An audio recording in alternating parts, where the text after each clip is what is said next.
Hello friends. हम पढ़ रहे थे तुलसीदास और तुलसीदास में लंका कांड में मंदोदरी की रावण को सीख हम पढ़ रहे थे। हमने इसके 4 पद पढ़ लिए। आज हम 5वें पद का अध्ययन करेंगे।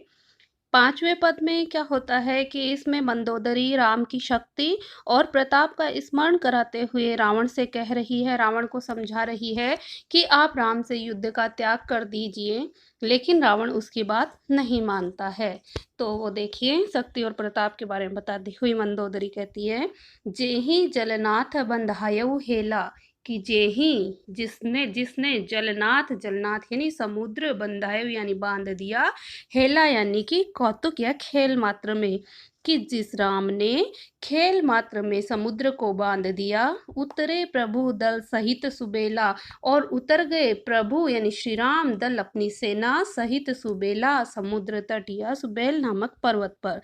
तो देखिए मंदोदरी बताती है कि प्रभु श्री राम हैं, वो अपने सैनिकों सहित सुमेल नामक पर्वत पर उतर जाते हैं, अर्थात वो लंका में प्रवेश कर लेते हैं। कारुणिक दिनकर कुल केतु, की कारुणिक यानी करुणावान, कारुणिक शब्द का अर्थ होता है करुणावान। दिनकर कुल, दिनकर यानी सूर्य और कुल यानी वंश, तो श्री राम थे वो सूर्यवंशी थे, आपको पता होगा। तो दिनकर कुल सूर्यवंशी, केतु, केतु यानी ध्वजा, तो सूर्यवंश की ध्वजा के समान श्री राम करुणावान हैं। दूत पठायो तव हित हेतु, करुणावान कैसे हैं? क्योंकि उन्होंने दूत, अपना दूत, दूत के रूप में अंगद को भेजा था। आप सबने रामायण देखी होगी कि दूत अंगद आया था और सभा भवन में आकर के अंगद ने अपना पांव जमा दिया था, तो सभी सभासदों का, बल्कि उस सभासदों के बल्कि उसने परीक्षा ली थी और सबको लज्जित कर डाला था। तो उसके बारे में यही वर्णन मंदोदरी करती है।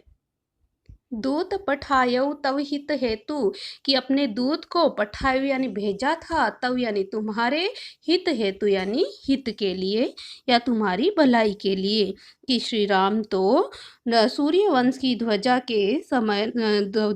समान श्री राम करुणावान हैं और उन्होंने अपना दूत भी तुम्हारी भलाई के लिए भेजा था। सबा माज जेहि तव बलमथा, सबा माज, माज यानी में, जेहि यानी जिसने, तव यानी तुम्हारा, बल मथा यानी बल मथ दिया था, अर्थात तुम्हें लज्जित कर दिया था, तुम्हारी परीक्षा ले ली थी। कि उस दूत अंगद ने भरी सभा में तुम्हारे और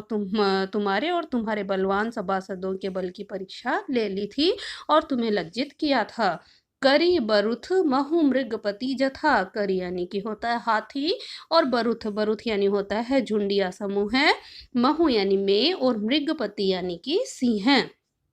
जथा यानी जैसे। कि उस समय जो अंगद है वो कैसा लग रहा था कि वह अकेला दूत अंगद तुम्हारी बलवानों की राजसभा में ऐसा लग रहा था जैसे हाथियों के समूह में एक निर्भीक सिंह हो। अंगद हनुमत अनुचर जाके, अनुचर, अनुचर यानी कि सेवक, तो जो श्री राम हैं उन श्री राम के अंगद और हनुमान के जैसे उनके सेवक हैं। रन बांकुरे वीर अति बांके, रन बांकुरे का अर्थ होता है कि कुशल वीर, कि उनके जो अंगद और हनुमान जैसे उनके सेवक हैं, जो कुशल हैं, वीर हैं। अति बांके, और जो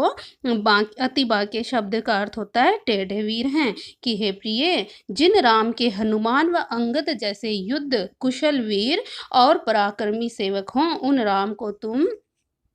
तेहि कह पिय पुनि पुनि नर कहु,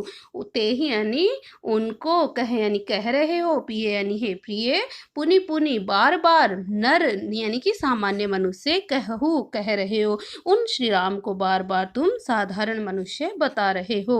मुधा मान ममता मद बहु, मुधा, मुधा यानी व्यर्थ में ही, मान यानी कि अभिमान, ममता जो सांसारिक का मोह, सांसारिकता का जो मोह है उसके लिए है। मद यानी मद यानी होता है कि अहंकार या घमंड, बहु यानी कि बहुत सारा, मुधा, मुदा यानी व्यर्थ में ही, कि तुम व्यर्थ में ही अभिमान और सांसारिकता के मोह और घमंड में डूबे हुए हो, बह रहे हो। अहह कंत कृत राम विरोधा, कि अहाय अहंकारवश कंत हे पति कृत राम विरोधा, तुम राम का विरोध कर रहे हो, कि तुम अहंकारवश राम का विरोध कर रहे हो। काल विबस मन उपज न बोधा, बोधा शब्द का अर्थ है कि बुद्धि, कि काल के वश में तुम आ गए हो, तुम काल के वश में पड़े हो, इसलिए तुम्हारे अंदर बुद्धि उपज नहीं रही है, बुद्धि नहीं आ रही है।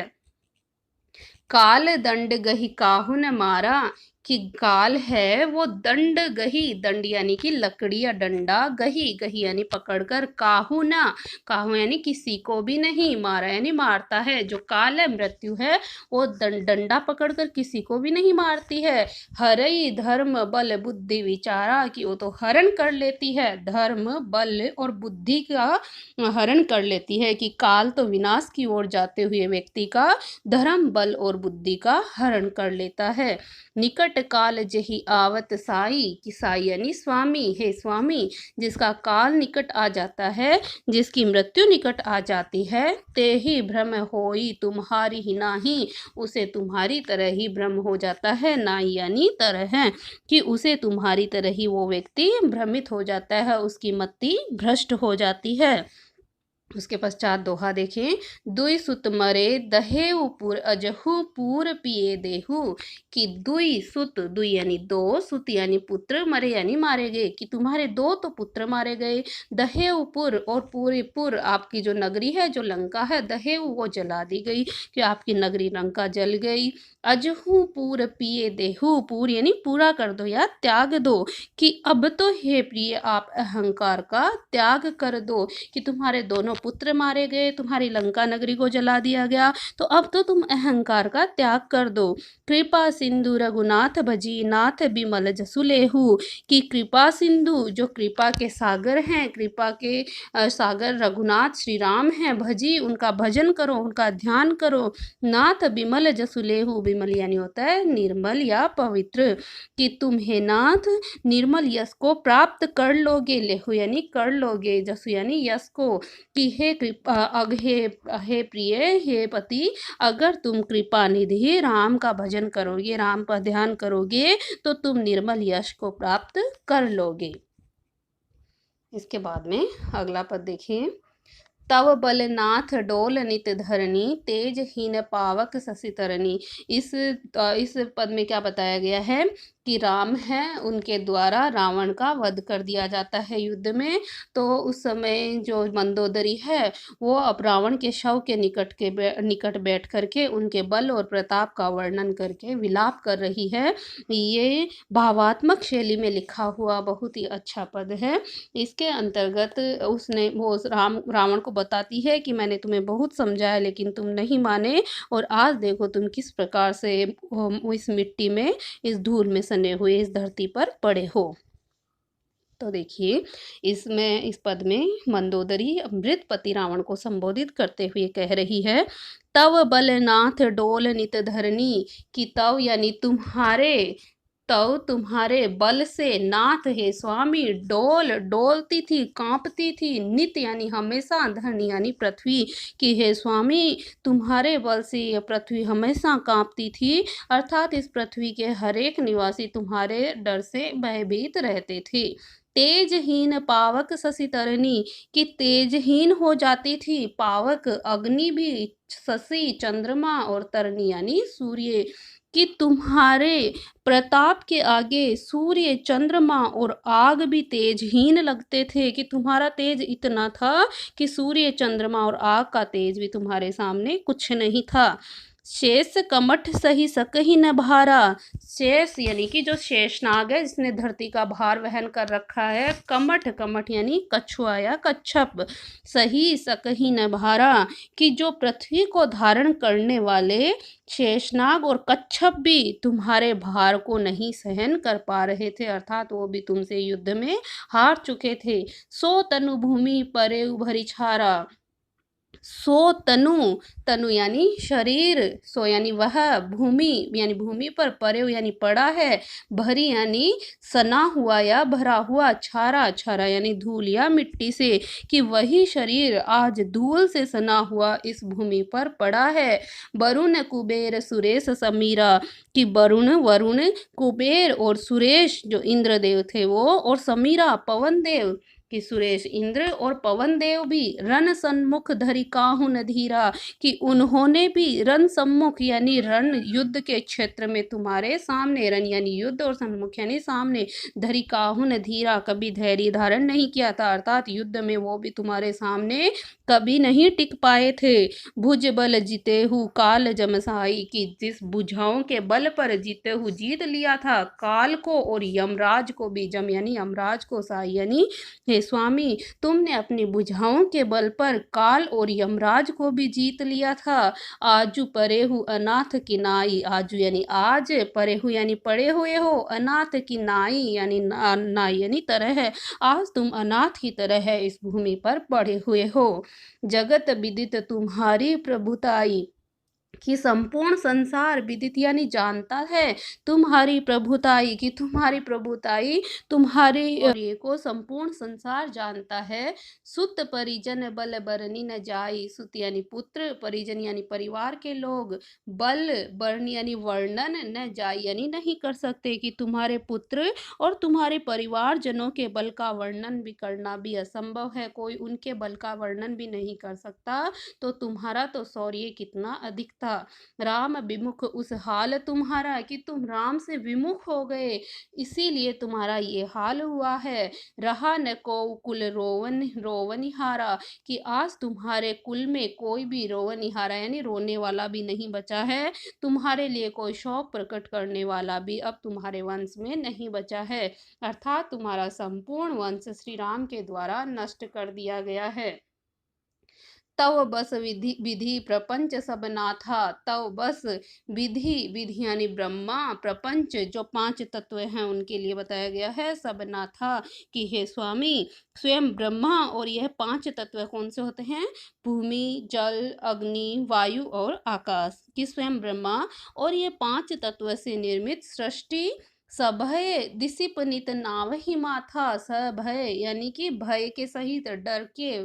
दिसिप यानी कि दसों दिशाओं के जो दिक्पाल हैं वो, नित यानी हमेशा, नावहि यानी नवाते थे, झुकाते थे, माथा अपना शीश, कि स्वयं ब्रह्मा और पंचतत्वों से निर्मित सृष्टि सभी दिक्पाल भय से आपके आगे नित्य शीश झुकाते थे, आपको प्रणाम करते थे। अब तव सिर भुज जम्बुक खाही, कि अब तव तुम्हारा सिर भुज, भुजाएं, जम्बुक यानी कि गिद्दड़ या सियार, खाई यानी खाएंगे, अब तुम्हारा सिर और भुजाएं सियार खाएंगे। राम विमुख यह अनुचित नाही, कि राम से जो विमुख हो जाता है, राम से जो द्वेष रखता है, राम से जो युद्ध करता है, उसके साथ ऐसा होना अनुचित नाही, अनुचित नहीं है, कि जो राम से विमुख होगा उसकी ऐसी अवस्था होगी। काल विबसपति कहा न माना, कि तुम काल के वशीभूत होकर के, काल के वश में आकर के, विवश यानी वश में आकर के, वशीभूत होकर के, काल के वशीभूत होकर के, हे पति तुमने कहना नहीं माना। अब जगन्नाथु मनुज करी जाना, और तुमने जगन्नाथु इस जग के नाथ जगन्नाथ मनुज करी जाना, उनको एक साधारण सा मनुष्य मान लिया था। इसके पश्चात दोहा देखें, जान्यो मनुज करी दनुज कानन दहन पावक हरि स्वयं, कि जान्यो मनुज, मनुज जिसको जाना था, करी दनुज, दनुज यानी दानव दैत्य, कानन यानी वन, दहन यानी कि जला दिया, पावक यानी आग में, हरि स्वयं यानी स्वयं भगवान ने, कि आपके राक्षसों रूपी वन को भस्म करने वाली अग्नि के समान राम को आपने केवल एक साधारण सा मनुष्य जान लिया था। दनुज कानन के अंतर्गत देखिए यहाँ पर रूपक अलंकार का प्रयोग किया गया है, क्योंकि यहाँ पर उनके दैत्यों को दैत्यों का वन माना गया है, जिसको जला दिया है स्वयं श्री राम ने। जेहि नमत शिव ब्रह्मादि सुर पिए भजेहु नहीं करुणामय, जे यानी जिनको नमत यानी नवाते हैं या जिनके सामने सिर झुकाते हैं, शिव ब्रह्मादि ब्रह्म आदि सुर देवता, कि जिनके सामने ब्रह्मा शिव आदि देवता भी सिर झुकाते हैं, उनको नमन करते हैं। पिए भजेहु नहीं करुणामय, कि हे प्रियतम तुमने उन भगवान राम का भजन नहीं किया, उन भगवान राम का तुमने शरण नहीं ली। आ जन्मते पर द्रोह रत पापो घमय, तव तनु अयम, कि आ जन्म की जन्म से मृत्यु तक, पर द्रोह यानी कि दूसरों से बैर रखने वाला, पापो घमय यानी पाप रूपी जल की बाढ़, तव यानी तुम्हारे, तनु यानी शरीर में, अयम यानी यह,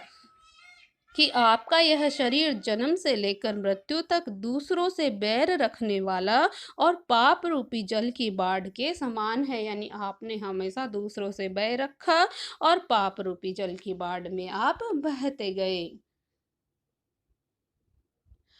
तुम्हहु दियो निज धाम, राम नमामि ब्रह्म निरामयम, कि तुमने ऐसा किया उसके पश्चात भी श्री राम ने तुम्हहु यानी तुम्हें, दियो यानी दिया है, निज धाम यानी कि अपना धाम, ब्रह्मलोक या बैकुंठ, कि उसके पश्चात भी श्री राम ने तुम्हें ब्रह्मलोक में भेजा है। राम नमामि ब्रह्म निरामयम, कि राम को नमामि नमस्कार करो, ब्रह्म निरामयम, कि दोष रहित होकर के, तुम दोष रहित मान करके ब्रह्म धाम में तुम्हें पहुंचा दिया, इसलिए उस श्री राम को मैं नमन करती हूँ।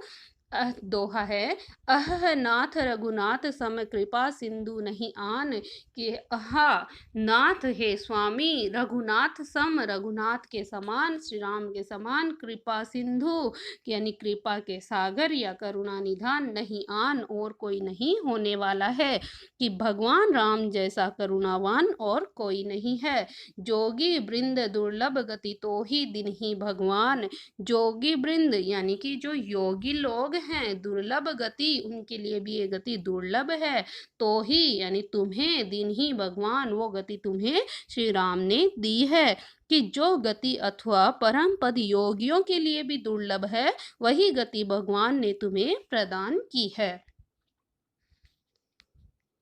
आपको ये पद समझ में आए होंगे। अगर समझ में आए तो चैनल को लाइक, सब्सक्राइब और शेयर करना ना भूलें। अगला पाठ हम पढ़ेंगे रहीमदास, जिसका अध्ययन हम कल करेंगे। Thank you.